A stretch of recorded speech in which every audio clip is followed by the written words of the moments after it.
sweeping wide. Nice run. Picks up the first down out to about the 41-yard line. That was a nice play. Right. Good play on the offensive end and good play on the defensive end. I thought he was going to pull away a couple more yards, but the Upper Merion back put a stop on him. Yep. And who else but Mike Farah? That's who was the back.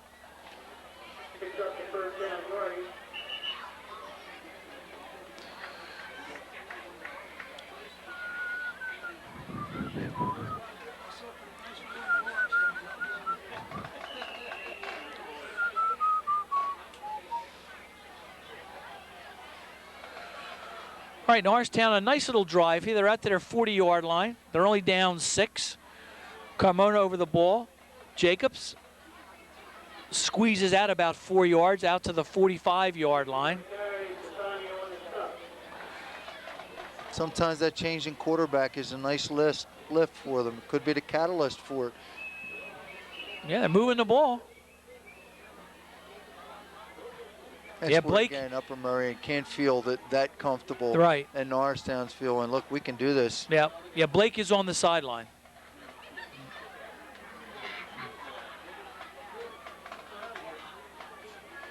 Audibling at the line of scrimmage is Carmona. Keeps it himself. Sneaks for about 3 yards.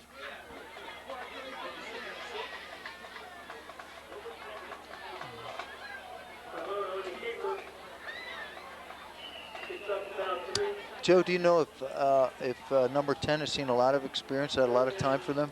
See you, Bob. I'm going to leave. All right, have a good one, partner. All right. He played a little against Downingtown, but by that time, Downingtown had a 35-point lead. So he's seen a little bit of action, but not a lot. It's a nice confidence booster for him. Terrific for the young man. Jacobs, hit hard at the line of scrimmage.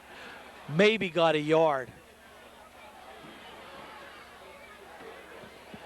It'll be 4th and about, oh my heavens, a long 3 or a long 2. Norristown's going to kick. 20 seconds left in the 3rd quarter. Well, again, the confidence in their defense. Pin them back. Yep. Hold them. Get the ball back, get good field position.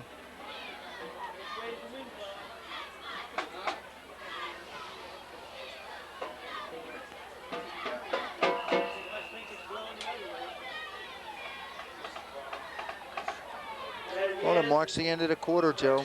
So that's the end of the 3rd quarter with Upper Merion 13, Norristown 7. The difference being 2 Cuddick field goals. Again, the third period, like the first 2 periods, was well played. There were 2 costly holding penalties that hurt Upper Merion's chances to punch in a touchdown. They had to settle for a field goal. Norristown, on the other hand, can't seem to get their offense on track. Their first team quarterback, Blake, Ryan Blake, threw a very, very bad interception to Mike Farah, and Coach Grove responded by inserting into the lineup Anthony Carmona, who is a senior, a 5'10", 170-pound quarterback. And it is now 4th down and 3, and it looks like the Eagles are going to go for it.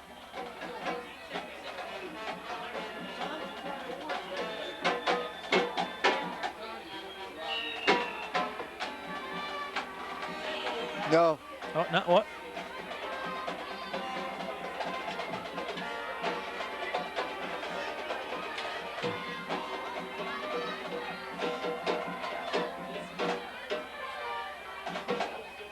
Well, wasn't a trick play. I thought it might be a trick play. Brother.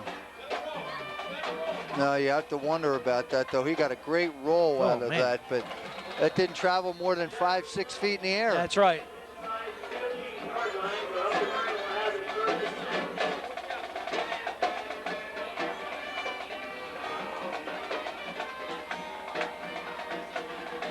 All right, practically it was a good kick. wasn't very nice to look at, but it did the job. And Right, Upper Merion will take over on their own 15-yard line.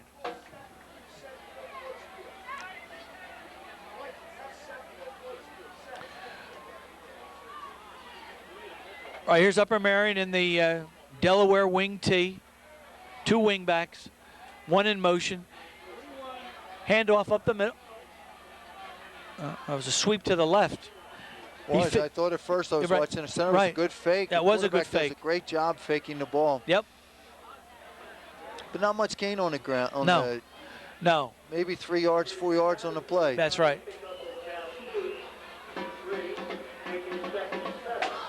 All right, 2nd and 7.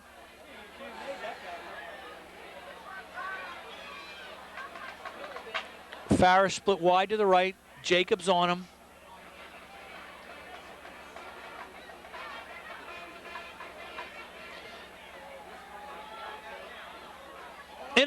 Almost intercepted by number 1, Brad Baker, and he had a clear path to the end zone. Yeah, and that ball was not thrown real well. The Norristown defenders were all over that ball. The intended receiver was Farrah. Number 1 had a touchdown in his hands.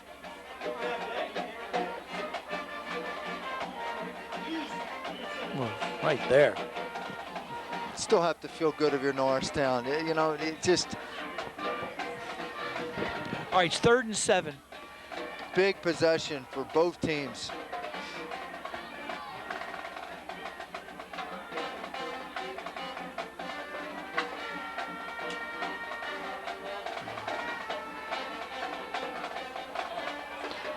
Oh, brother. It's a 1st down. That's the first time I think, though, that they've gained considerable yardage on that pass. play. The short cross-field pass. That was Russell DeStefano. Picked up about 15 yards. Norristown was looking downfield for that. They were watching Farrah. And he looked downfield. I mean, everybody's eyes, I think, looked downfield. But roughing the passer. Personal foul against Norristown, roughing the passer. That'll add 15 yards to a very substantial gain. So that play cost Norristown about 30 yards. Advances the ball to the Norristown 45-yard line. Costly penalty for the Eagles.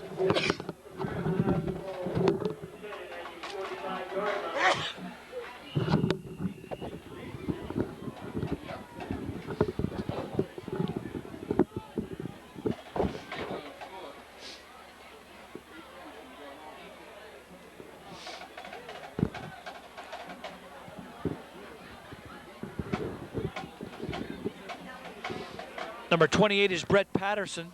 Punches ahead for about 8 yards. yeah, he just followed his offensive line on that. Yes, he did. Joe. They just kept moving, and he followed right behind him. Tucked himself in behind the big uglies and picked up some nice yardage. Norristown's defense is going to have to come up big again, Joe. Yep. Even 3 right now is going to be tough. Yep. There's an official timeout on the field.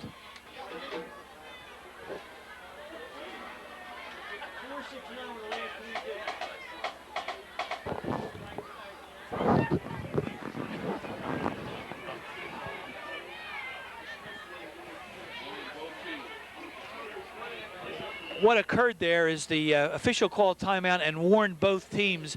Evidently, there's some trash talking. Yeah, there was a down little on the taunting field. on the end of the last play. Yeah. An Upper Merion player was hitting the helmet. A little taunting here.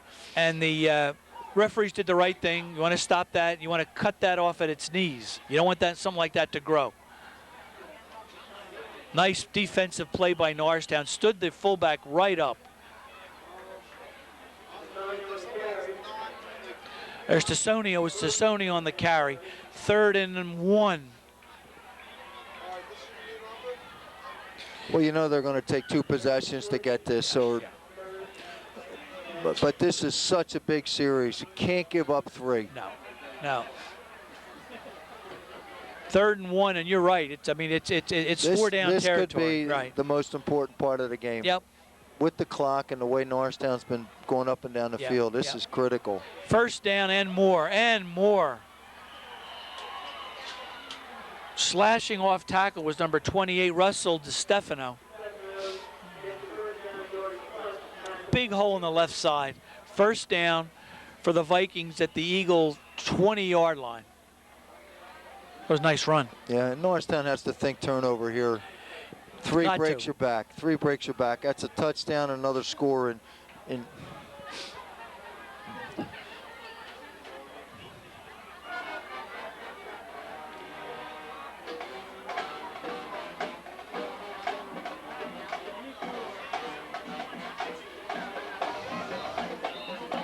that was Brett Patterson following his blockers off the right side. Picked up about 3. It'll be first down for Upper Merion. Big now too, Joe. The clock is becoming more an issue. We're going to be under 8 minutes by the time this play is done. That's right. And it is second down and 8 yards to go. Yeah, this is a must stop. Upper Merion cannot be permitted to score if Norristown has any chance of winning this game.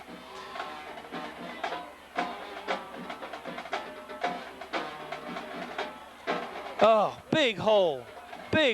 Number 41, Joe Tassoni, a powerful punishing run down to about the 5-yard line.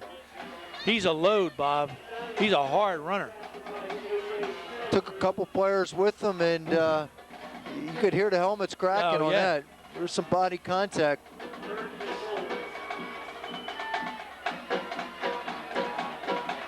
All right, ball at the 6-yard line. First down, 7 yards to go for a touchdown.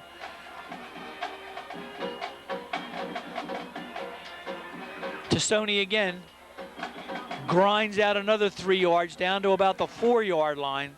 Tassoni's a horse. Number 13. Bad attitude. Do that.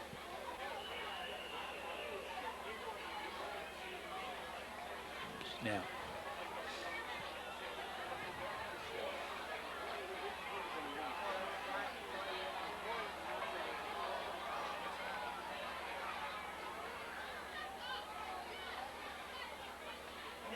Here's DiStefano. Touchdown.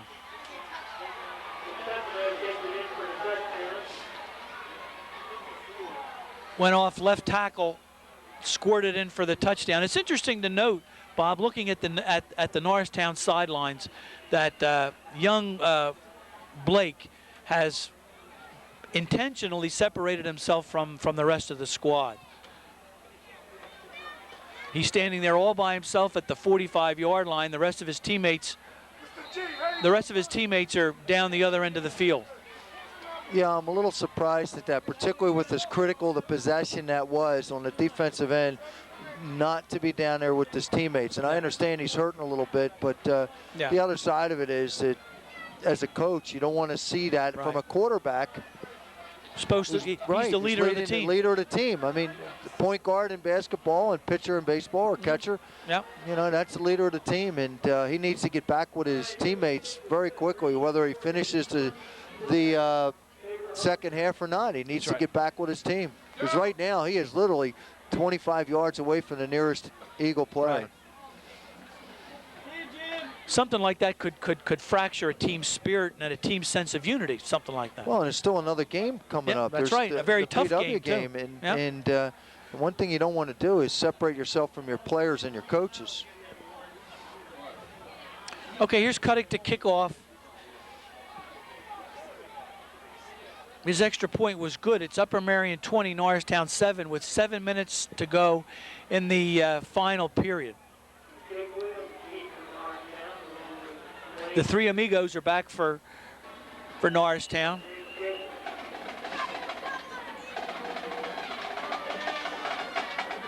The sailing kind of a kick, picked up by number 2.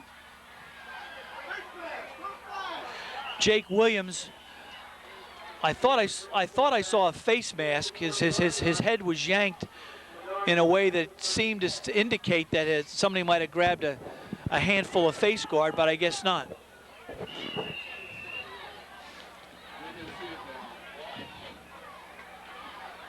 I guess we have the advantage of height, Joe.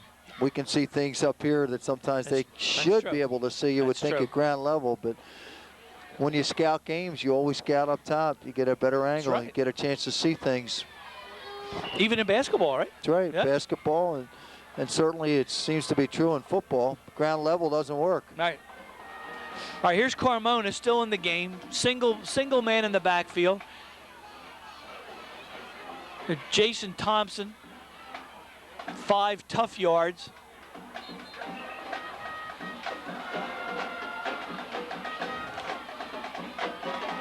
See, now that's the downside right now is this a quarterback who has not played that much. You're down by 13 points. You need to put some points on the board. You're now playing the clock as well. Are we going to run this out?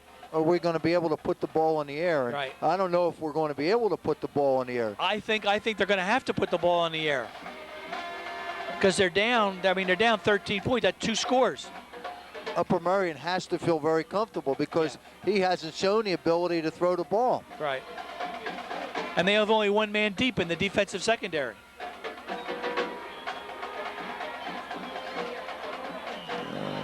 All right, there's a pass to number 17. That's short of a first down, I believe, that's Joe. Dave Watson. Yes, that was short of the first down. Yeah, and that would make it 4th and a short 1. 3rd and 1. Well, if you need 8 yards, why would you run a 7-yard pattern? I don't understand. 3rd and 1. Yep, 3rd and 1. Well, you would have to figure they're still going to get 2 possessions here to get this. They're not going to punt it. They need to do it. All right, you got James Jacobs flanked wide to the left. Thompson in the backfield. Carmona over the ball. There's Carmona, sneaks ahead, picks up the first down. Clock will stop while they move the chains.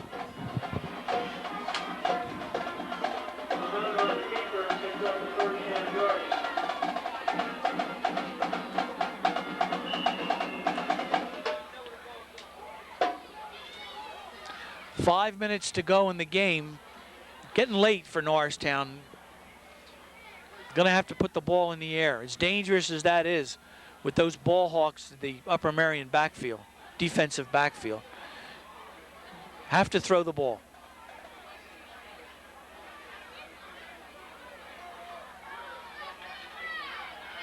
There's Jacobs. There's Jacobs. He's free. You're right, Joe. He was free momentarily. I thought he was going to break I thought he was going to break it and go, but it closed in a hurry. It looked open. It did. It really did. It looked open. I thought he was going to take it. It was a very nice play. Nice pass by Carmona. Nice reception. Nice run. Up to midfield. 1st and 10. However, 4.5 minutes left to play. There's 4 minutes and change left in the game, and it gets the first down. Well, a quick score and an offside or an onside kick. We're both being optimistic. Yes, we are.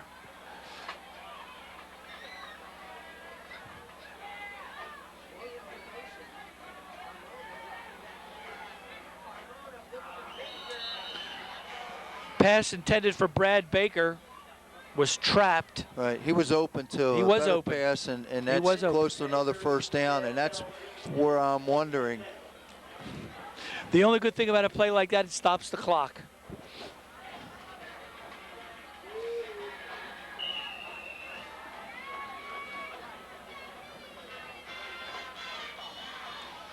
All right, 2nd and 10, ball at midfield.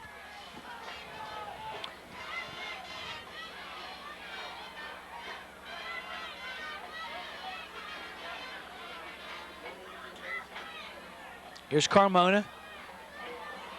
Long pass, knocked down by the Upper Merion defensive back. That's number 24, Brett Patterson. About a 45-yard pass, Joe. It was. A lot of air underneath it. Pass intended for Jakey Williams. I still would have to wonder, though, Joe, why the change in quarterback. I understand that we had the interception but that's the quarterback that's got you here all year. That's true. And I'm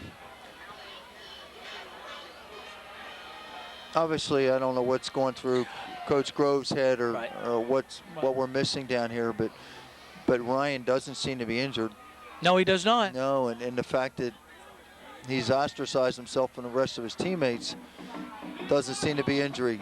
There's Thompson struggling to about the 44-yard line of Upper Merion. It'll be 3 minutes, 52 seconds left to play in the game.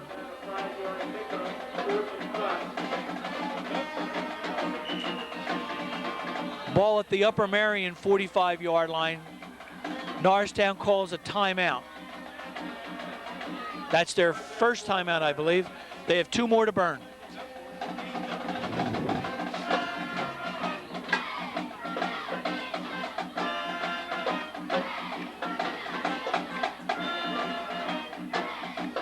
Interesting scene. Coach Grove went out to the middle of the field, Bob. He's talking to the boys out there. I love it. I like to see the head coach right out in the thick of it. And yeah, Coach Grove has had a very, very, very good career at Norristown High School. Produced a lot of fine teams, produced a lot of fine young men.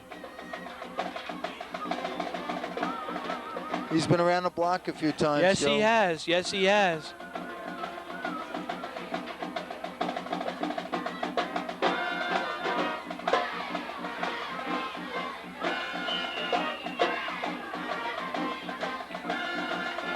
He's always so low key. Yes, he is. Right. He gives that all the credit to the boys. Right. All the credit to the boys. He's always quiet, low key. Yep. I mean, it's just 4th and 5.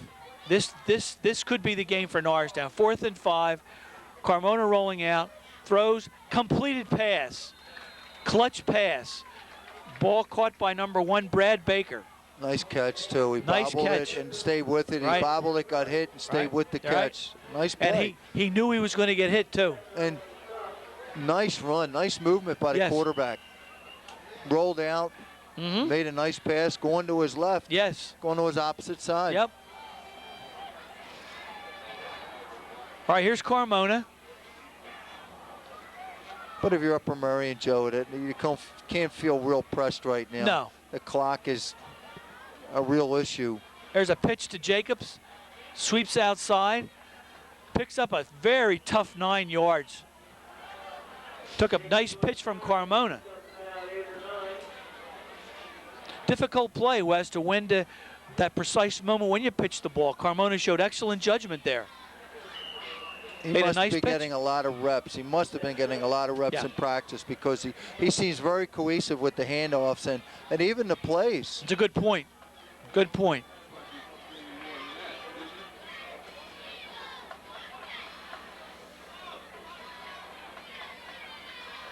Oh, Up to this last play, I Yeah. was going to say it probably helps a lot. He's a senior, and if I'm not mistaken, Yes. he is a basketball player as Yes. well. And he is a very athletic kid. number 60, Jerry Conway. Big defensive play for the Vikings. Yes, I believe he did play in a basketball Right. team. Yeah. Very athletic kid. I had him in the classroom a couple years ago. Good kid, solid student, very polite.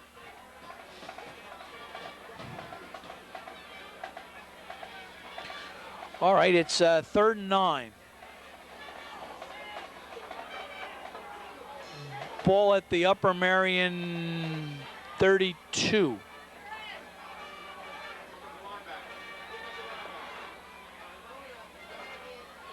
Oh, he had the ball and he dropped it. That's number 88. Anthony Deal. That was Boy, a that was nice a ni- thrown ball, too. It's a nice, Joe. That was a nice catchable pass. The ball. ball was there, hit him between Yeah. the 8s, and it just slithered out of there. Defending on the play was who else? Mike Farah.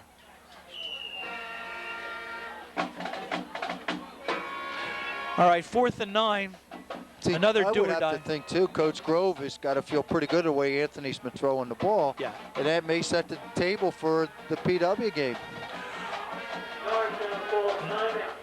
Sometimes, as you know, Joe, coaches are looking 1 game, 2 games in when they Yeah. realize what may or may happen in a particular game. Yeah.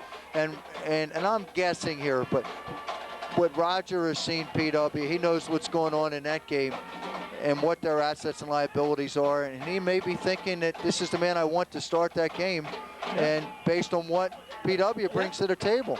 And he's getting a good chance to see him. Not that he's conceded the game, because Anthony's thrown the ball very well. Yes, he has.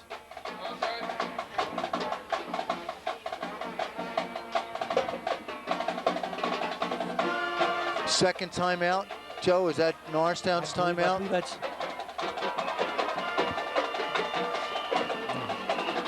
I think it's 2, I think.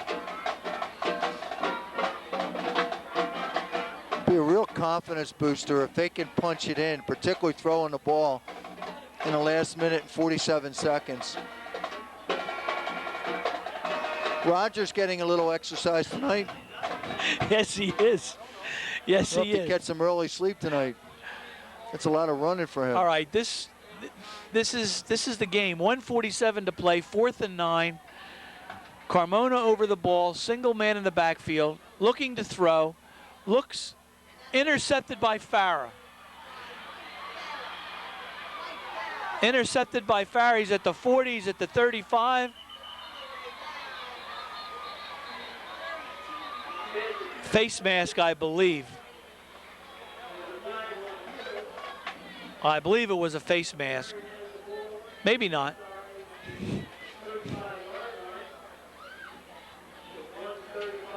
Farah, his second interception of the game, and that will probably drive the last nail in the coffin. All right, there was a penalty on the run back, but it's Upper Merion's ball. The penalty occurred after the interception. So Mike Farah comes up big again. He read it very well, Joe. He was right there. I don't know if the ball was poorly thrown, but his reaction was very good. And he bobbled it and stayed with it. Boy, Yes, once he catches it, yes, he did. He gets in overdrive very quickly. Yes, he did. Excellent play, an excellent young football player.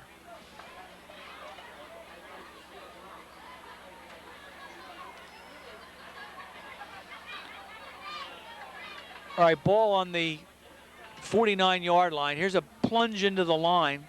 I would imagine we're just going to see running plays the last 129. Yes, I mean, they would be foolish to put the ball in the air. Norristown maybe has one more timeout. They'll give it to number 41, to Sony. He'll just grind it out.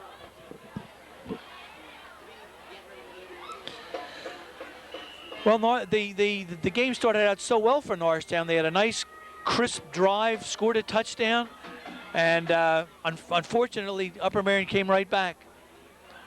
Both defenses settled in. That's right. And it came down to what we suggested earlier, turnovers and penalties. That's correct. All right, Kelly is in no hurry.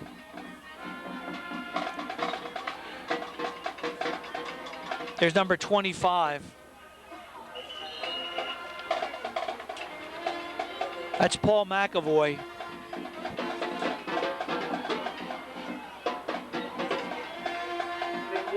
Official timeout. 37 seconds left to play. They're going to measure.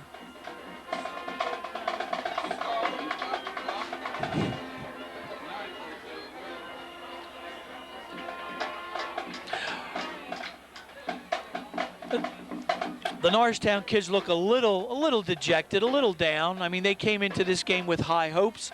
They came into this season with high hopes, and both of those things have gone a glimmering.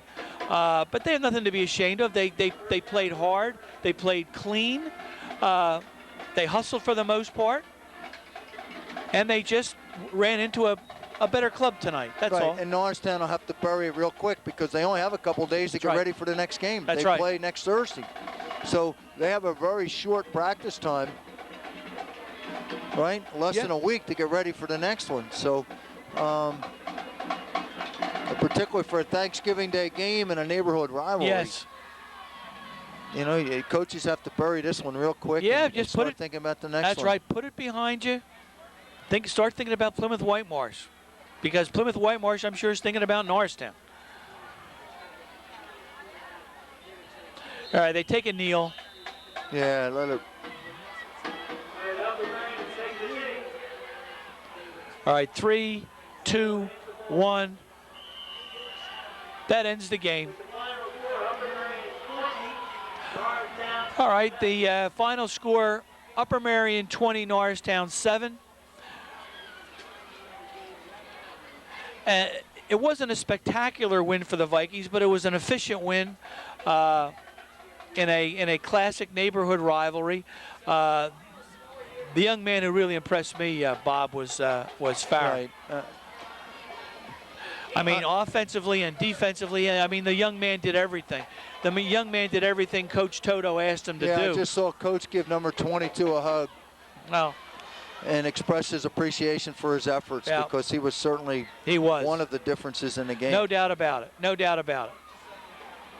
I think it was a well-played game. It was. You can tell the coaching on both sides was very good. Yep. And at this point in the season, when you're not putting that many points on the board, the teams have played very good defense, and they both did their homework preparation for this game.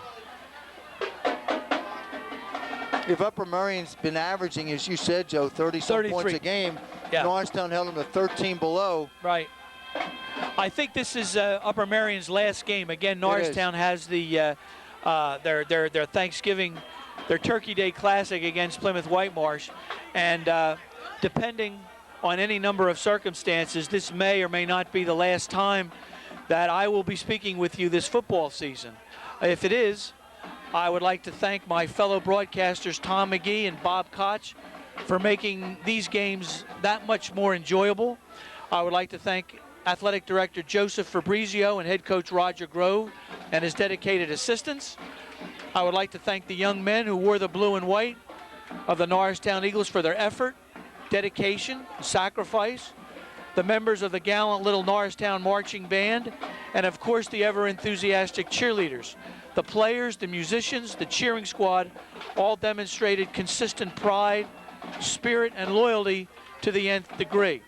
Lastly, ladies and gentlemen, I would like to thank you, the viewing audience, for the privilege of coming into your homes and your dens and your television rooms so that we may bring these games to you.